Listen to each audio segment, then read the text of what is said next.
اگر تم زندگی میں کچھ کرنا چاہتے ہو، تمہارے کچھ خواب ہیں جنہیں تم پورا کرنا چاہتے ہو، کہ تمہارا بھی نام ہو، تمہاری ایک الگ پہچان ہو، تو اپنی زندگی میں 2 اصول اپنا لو۔ پہلا یہ کہ اپنی بھینس کو پہاڑ سے گرا دو۔ دوستو، ایک عقل مند بوڑھا آدمی سفر پر نکلا ہوا تھا۔ شام ہونے کو آئی تھی، اسے رات گزارنے کے لیے کوئی ٹھکانہ چاہیے تھا۔ ایک بھلا آدمی اسے ملا اور اسے اپنے گھر آنے کی دعوت دی۔ چلتے چلتے وہ جس کھیت سے گزرے، وہ کھیت اسی میزبان بھلے آدمی کا تھا۔ کھیت کی حالت دیکھ کر لگتا تھا کہ کھیت کا مالک اس پر کوئی خاص توجہ نہیں دیتا۔ اس کھیت کے درمیان میں اس بھلے آدمی کا گھر بنا ہوا تھا۔ اس آدمی کے گھر سے اس کی غربت نظر آ رہی تھی۔ اس بوڑھے آدمی نے پوچھا، میں دیکھ رہا ہوں کہ آپ کا کھیت ویران پڑا ہے، لیکن آپ نے اس میں کوئی فصل نہیں اگائی، تو گھر کا گزارا کیسے کرتے ہو؟ اس آدمی نے جواب دیا کہ میرے پاس ایک بھینس ہے جو کافی دودھ دیتی ہے۔ کچھ دودھ ہم پی لیتے ہیں اور کچھ بیچ دیتے ہیں، اس طرح ہمارا گزارا چل رہا ہے۔ رات کو جب سب سونے کے لیے چلے گئے تو بوڑھا آدمی اٹھا اور اس نے وہ بھینس کھولی اور اسے پہاڑ پر لے گیا اور اسے پہاڑ سے گرا کر وہاں سے چلا گیا۔ جب وہ بھلا آدمی صبح اٹھا تو اپنی بھینس کو غائب دیکھ کر بڑا پریشان ہوا۔ وہ بھینس ہی ان کی کمائی کا واحد سہارا تھی۔ اسے کافی دیر تو سمجھ ہی نہیں آئی کہ وہ کیا کرے۔ پھر اس نے کھیتوں میں ہل چلانے کا فیصلہ کیا اور فصل کاشت کی۔ اس کی فصل بہت اچھی ہوئی اور وہ خوشحال ہو گیا۔ اس کی خوشحالی میں سب سے بڑی رکاوٹ اس کی بھینس تھی۔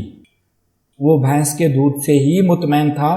جب بھینس ہی نہیں رہی تو اس نے محنت کرنے کا سوچا، ورنہ اس نے اپنی ساری زندگی اسی گزارے میں ہی گزار دینی تھی۔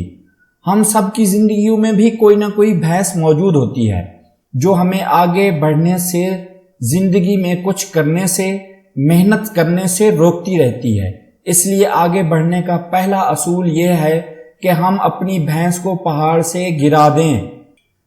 اور دوستو، کامیابی کا دوسرا بہترین اصول یہ ہے کہ طوفان آنے سے پہلے ہی چھتری کا بندوبست کر کے رکھیں۔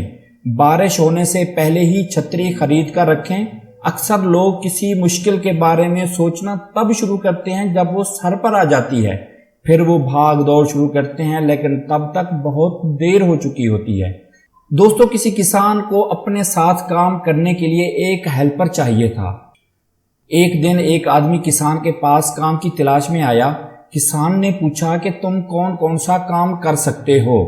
کیا کیا خوبیاں ہیں تمہارے اندر؟ اس آدمی نے بڑا عجیب جواب دیا۔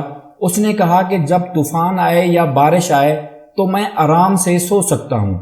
اب کسان کو اس کی بات بڑی عجیب لگی۔ جب طوفان آئے گا تو میں سو سکتا ہوں، کسان کو اس کی بات تو سمجھ نہیں آئی، لیکن اس نے اس آدمی کے عجیب جواب کی وجہ سے اسے نوکری پر رکھ لیا۔ اب دونوں نے مل کر کھیت میں کام کرنا شروع کر دیا۔ فصل اچھی ہونے لگی۔ ایک دن کسان اپنے کمرے میں سویا ہوا تھا کہ تیز ہوا سے اس کے کمرے کی کھڑکیاں بجنے لگیں۔ اس کی آنکھ کھل گئی۔ باہر بڑا شدید طوفان آیا ہوا تھا۔ کسان بھاگا بھاگا ہیلپر کے کمرے کی طرف گیا تاکہ اس کے ساتھ مل کر مویشیوں کو اور فصل کو سنبھالے۔ وہ آدمی جو اس کا ہیلپر تھا وہ آرام سے سویا ہوا تھا۔ اس نے اس طوفان کی وجہ سے بھی آنکھیں نہ کھولی۔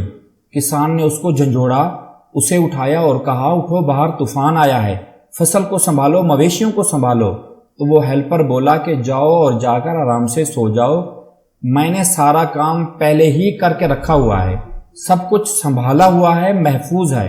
تو دوستو، دوسرا اصول یہی ہے کہ مصیبت آنے سے پہلے ہی اس کی تیاری کر کے رکھو۔ بارش کا موسم شروع ہونے سے پہلے ہی چھتری خرید کر رکھو، نہ کہ جب مصیبت سر پر پڑ جائے پھر تیاری شروع کرو۔ اور زندگی میں ہر روز کچھ نیا سیکھو، نیا سوچو، نیا کرو، تاکہ ایک کامیاب انسان کی طرح کامیاب زندگی گزار سکو۔ دوستو، امید ہے ویڈیو آپ کو پسند آئی ہوگی۔ ویڈیو کو لائک کریں، دوستوں کے ساتھ شیئر کریں اور چینل کو ضرور سبسکرائب کریں۔ اللہ حافظ۔